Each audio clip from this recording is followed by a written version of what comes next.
অবকলি ঘোরা কলি ঘোরা অববড়ই অন্ধ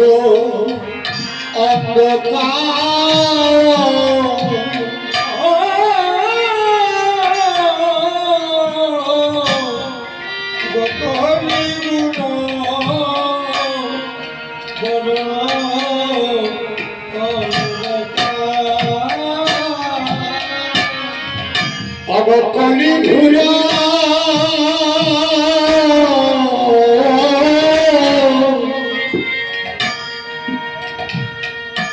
কলি ঘোরা বড়ই অন্ধকার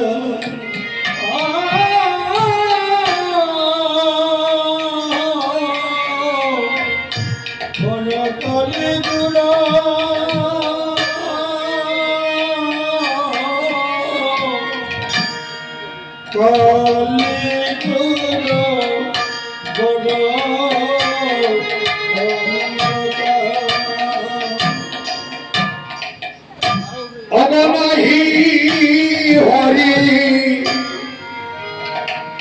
সবসময় এই চেষ্টা করবে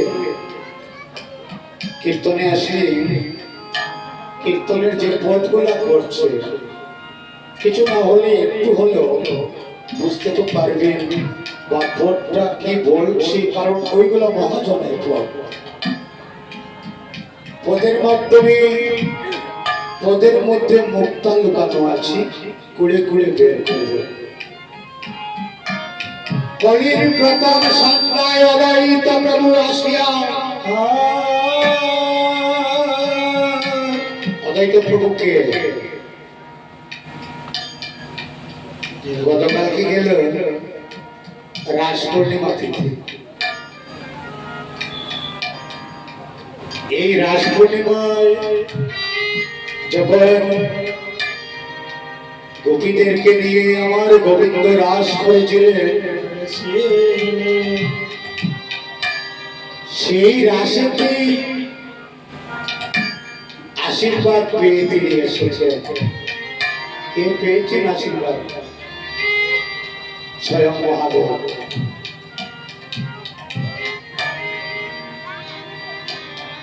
আর তিনি অদ্বৈত প্রভু হয়ে এসেছেন।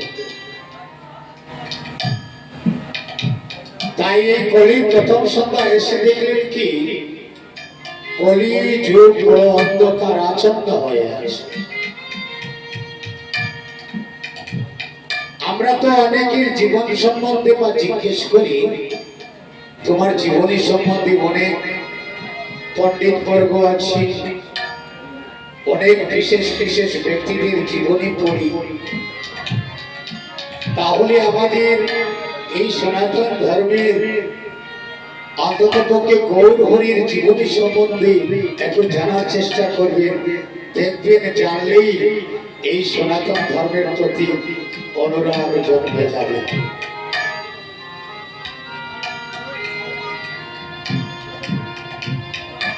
এমনকি দেখলেন, দেখো অবনাহি হরি ভক্তি লেশ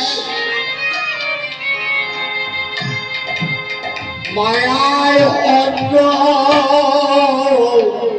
সর্বদেশ নাহি হরি ভক্তি লেশ মায়া হরি ভক্তি লেশ অবনাহি হরি নাহি হরি ভক্তি লেশ মায়ায় অন্ধ ছিল সর্বদেশ। সমস্ত জগৎটা অন্ধকার হয়ে গিয়েছে, কেন জানেন? মায়ায় অন্ধকার করে নিয়েছে। মায়ার একটা অন্ধকার আছে, যে অন্ধকারে আমরা নিজেরাই ডুবে আছি এখনো পর্যন্ত। এই মায়ার অন্ধকার থেকে বের হওয়ার জন্য আমরা গুরুদেবের চরণাশ্রয়ে যাই। গুরু গুরুর চরণাশ্রয় কেন